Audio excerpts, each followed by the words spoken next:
Brought to you by Agilus Diagnostics. Health test की बात आती है तो मैं भरोसा करता हूँ India largest diagnostics company Agilus diagnostics. खुद को टेस्ट करते रहो। ये सरकार का मानव संपदा पोर्टल है। मानव संपदा पोर्टल पर उत्तर प्रदेश सरकार के करीब 90 विभाग के 8,27,000 कर्मचारी जो रजिस्टर्ड हैं, यहाँ पर अपनी आय व्यय का ब्यौरा यानी कितनी आय है, कितनी संपत्ति है, चल अचल संपत्ति का ब्यौरा देना होगा। उत्तर प्रदेश में सभी कर्मचारियों को अपनी चल और अचल संपत्ति का ब्यौरा देना जरूरी कर दिया गया है और आज के बाद यानी 30 सितंबर के बाद जिन कर्मचारियों ने अपनी संपत्ति का खुलासा सरकारी पोर्टल पर नहीं किया, उनकी तनख्वाह नहीं बनेगी।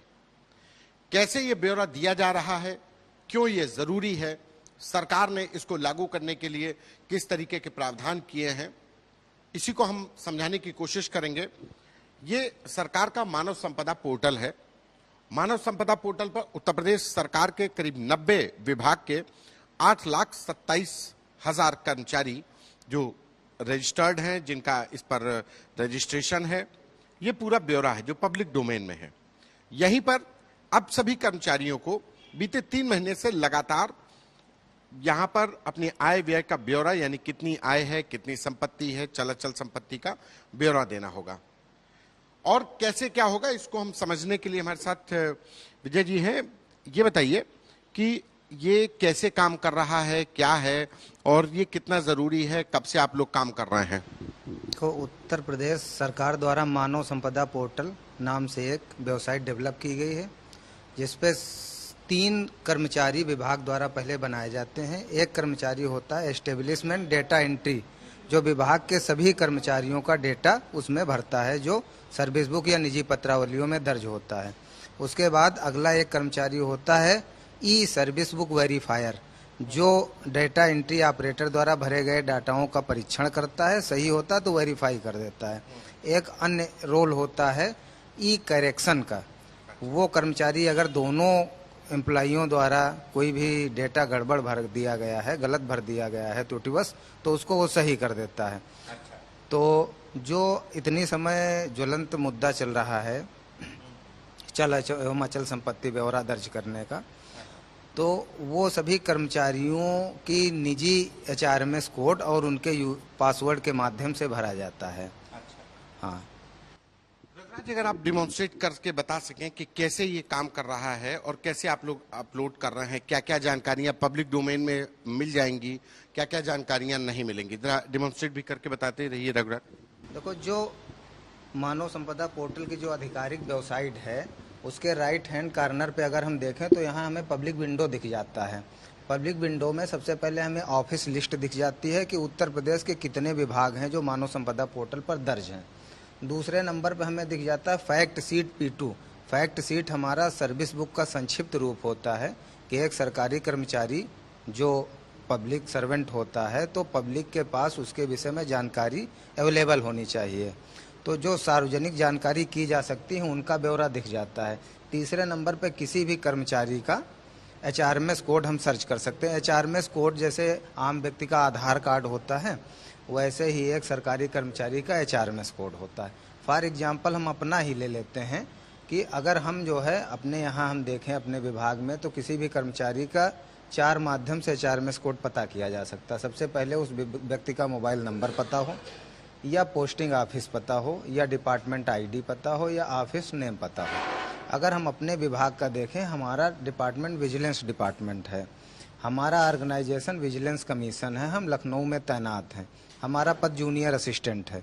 अगर हम यहाँ सबमिट करते हैं तो हमारे विभाग में जितने भी जूनियर असिस्टेंट हैं वो सारे दिख जाएंगे, जो पब्लिक के पास अवेलेबल हैं, कोई भी देख सकता है। और जब हम इसको देखते हैं तो फिर क्या क्या डिटेल आ जाएगी, पब्लिक डोमेन में आ जाएगी जब आप खोलते हैं? तो किसी भी कर्मचारी का जब हम HRMS कोड पता कर लेते हैं, हम अपना ही ले लेते हैं, हमारा HRMS कोड यहाँ पे 1298-249 है। अगर हम यहाँ पे P2 अपना देखें, यहाँ जो फैक्ट सीट है हमारी सर्विस बुक का संक्षिप्त रूप, अगर हम उसको देखें तो हमारा देखो कुछ डिटेल खुल के आ जाएगा, हमारा नाम, हमारा HRMS कोड। ये रघुराज सिंह का ये HRMS जिसको कहते हैं मानव संपदा पोर्टल, उस पर ये डिटेल है जिसमें लिखा गया है रघुराज सिंह, इनके डेट ऑफ बर्थ है, होम डिस्ट्रिक्ट लखनऊ है, किस लेवल पे ये अपॉइंटमेंट डेट लिखी हुई है 18 सितंबर 2020, कंफर्मेशन डेट, ई सैलरी कोड, स्पाउस, EHRMS, तमाम अन्य जानकारियां, पोस्टिंग डिटेल्स, कितनी क्वालिफिकेशन है, कब MA सोशियोलॉजी से किया है, लखनऊ में किस डिपार्टमेंट में, मतलब ये पब्लिक को जो जानना चाहिए, जो जरूरी है, वो पता चल जाए। सारी जानकारियां इसमें नहीं दी गई हैं कि जैसे किसी कर्मचारी के ऊपर कोई विभागीय जांच चल रही है, या उस कर्मचारी के फैमिली में कौन कौन मेंबर हैं, या नॉमिनी किसको बनाया गया है, या तमाम ऐसी वित्तीय जानकारियां हैं, कब इंक्रीमेंट लगा है या कैसे क्या, मतलब बहुत सारी ऐसी चीज़ें हैं जिनको अलग करके सिर्फ उन्हीं चीज़ों को प्रदर्शित किया गया है जो। अब जैसे ये आय व्यय का ब्यौरा मांगा गया है, वो कैसे देख रहे हैं? वो अगर हम आप ही के उस पे जाते हैं कि आपने फिल किया, तो कैसे हो रहा है वो? देखो, जो आय व्यय का ब्यौरा है वो डिपार्टमेंट की एक आईडी होती है, उसके माध्यम से जो भी नोडल अफसर होंगे वो देख सकते हैं। वो विभाग का ही है, पब्लिक विंडो का वो पार्ट नहीं है। हाँ, उसको पब्लिक नहीं देख सकती है। वो जो है उसमें क्या क्या डिटेल मांगी, अगर जैसे आप अपना खोल करके दिखा सकें कि क्या क्या डिटेल एम्प्लॉय को भरनी पड़ रही है, चल अचल संपत्ति का, वो जैसे बता सकें। हाँ, वो हम अपना एग्जाम्पल के तौर पे हम अपना ही खोल के बता दे रहे हैं। बाकी ये जो है पब्लिक का ये रोल नहीं है, इसको आम व्यक्ति नहीं भर सकता है। स्वयं कर्मचारी अपने यूजर आईडी और पासवर्ड के माध्यम से ही भरेगा। सबसे पहले हम मानव संपदा पोर्टल की आधिकारिक वेबसाइट को ओपन करेंगे। ये हमारी पहले नंबर पे आईडी है, ये हमारी वेबसाइट आ गई, और यहाँ पे राइट हैंड साइड पे लॉगिन का ऑप्शन मिलता है। यहाँ पे कुछ डिपार्टमेंट ऐसे हैं जिनके सर्वर NIC में स्थापित हैं, और कुछ डिपार्टमेंट ऐसे हैं जिनके सर्वर स्थापित नहीं है। तो यहाँ देखो, basic education, medical education, health, राज्य संपत्ति, सेकेंडरी एजुकेशन, इनके अलग से सर्वर बनाए गए हैं। बाकी जिनके सर्वर नहीं, वो सब ऑल अदर डिपार्टमेंट में आ जाएंगे। और हम अपना HRMS कोड भरेंगे और अपना पासवर्ड भर देंगे, कैप्चा भरेंगे और लॉगिन हो जाएंगे। ये हमारी व्यक्तिगत जानकारी है, ये पब्लिक का विषय नहीं है। ये आपके जो है अनुरोध पे हम इसको खोल के दिखा दे रहे हैं, ताकि जो भी हमारे देखने वाले हैं उनको जो समस्या आ रही है वो समस्या ना हो। ये खुल गया। हाँ, ये हमारा खुल गया है। अब यहाँ पे देखो, सबसे पहला ऑप्शन हमको जर्नल का मिलता है। जर्नल क्या क्या डिटेल भरा गया है? हाँ, वो अभी हम दिखा दे रहे हैं। जर्नल ऑप्शन है, जर्नल पे ही हमारा चौथे नंबर पे प्रॉपर्टी रिटर्न का ऑप्शन आता है। जब प्रॉपर्टी रिटर्न पे हम जाएंगे तो यहाँ पे हमको, यहाँ पे देखो 5 ऑप्शन मिलते हैं। सबसे पहले हमें अचल संपत्ति का ब्यौरा अगर भरना है तो हम इस ऑप्शन पे जाएंगे। चल संपत्ति का ब्यौरा भरना तो सेकंड पे जाएंगे। मान लो हमारे पास कोई अचल संपत्ति नहीं है तो हम यह डिक्लेरेशन पे क्लिक कर देंगे, या हमारे पास कोई चल संपत्ति नहीं है तो हम इस डिक्लेरेशन को भर देंगे, टिक कर देंगे। और अगर हम सिर्फ देखना चाहते हैं कि हमने क्या भरा है तो ये 5वां ऑप्शन पे आ जाएंगे। तो इस तरीके से, मतलब आपको अगर हम बात करें कि आपने कोई संपत्ति, मान लीजिए पैतृक संपत्ति है, तो वो तो आपकी अचल संपत्ति है, उसको कैसे दिखाएंगे? और किसी ने गिफ्ट की हुई आपको प्रॉपर्टी है, उसको कैसे दिखाएंगे? या गाड़ी आपको गिफ्ट कर दी किसी ने, तो आप कैसे दिखाएंगे? देखो, जो अचल संपत्ति है और चल संपत्ति है, सबसे पहले इनके बीच बेसिक डिफरेंस हमें समझना होगा कि मोटरसाइकिल या कार हमारी जो है अचल संपत्ति है कि चल संपत्ति है। तो इसमें कुछ ऐसे आर्टिकल दिए गए हैं कि वही अचल संपत्ति में आएंगे, बाकी चल संपत्ति में ही आएंगे। अचल संपत्ति में जैसे हमारा हाउस है, कोई बिल्डिंग है, खेत खलिहान, हाँ, या एग्रीकल्चर लैंड है, कमर्शियल लैंड है, कोई शॉप है, ये सारी चीज़ें हमारी अचल संपत्ति में आएंगी। और चल संपत्ति में मानव संपदा पोर्टल पर 3 ऑप्शन दिए गए हैं, कोई शेयर, कोई इन्वेस्टमेंट या कोई अदर। कोई शेयर वगैरह खरीदता है तो शेयर आ जाएगा, या इन्वेस्टमेंट कोई LIC है, RD है, किसान पत्र है, कोई FD करके रखा है, इन्वेस्टमेंट में आ जाएगा। अदर में जैसे मोटरसाइकिल है, कार है, या सोने या चांदी के आभूषण हैं, तो वो भी तो अचल में ही आएंगे।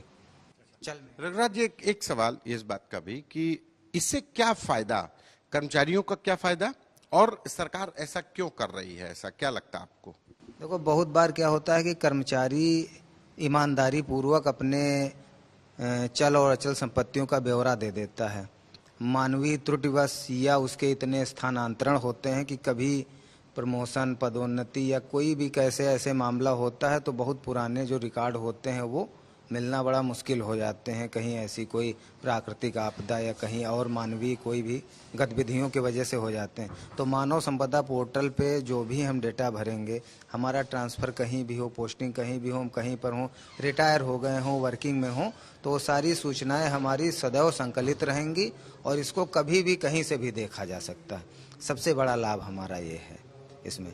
और दूसरा अगर हम ये कहें, लेकिन तब अभी भी लगभग 90 से 92% कर्मचारियों ने ही भरा है। 2 बार सरकार इसकी डेट बढ़ा चुकी है, तो करीब 8 से 10% ऐसे हैं जो नहीं भर पाए। वो कौन से कर्मचारी, कोई समस्या आ रही है या किस वर्ग के लोग हैं, कुछ ऐसे? नहीं, देखो, ये विभाग पे जो पत्रावली चला रहा है या उस विभाग के जो नोडल अफसर हैं, उनकी जिम्मेदारी ये बनती है कि कर्मचारियों की रिपोर्ट देखें अपने डिपार्टमेंट आईडी से, और जो जो कर्मचारी नहीं भरे उनको चिन्हांकित करके। इसलिए किया गया कि मतलब कर्मचारियों का एक ट्रांसपेरेंसी रहे। हाँ, ट्रांसपेरेंसी रहे, इसमें कर्मचारी और सरकार दोनों को लाभ है जी। तो सरकार ने जो अपने 8,27,000 के लगभग कर्मचारियों का ब्यौरा आय व्यय का चल अचल संपत्ति का मांगा है, उसके पीछे मंशा सिर्फ पारदर्शिता और ईमानदारी की है। ऐसे में कर्मचारियों के लिए भी अब जरूरी हो गया है कि उनको अगर तनख्वाह लेनी है तो अपनी चल और अचल संपत्ति का ब्यौरा देना ही होगा। कैमरा पर्सन रोहित के साथ संतोष कुमार।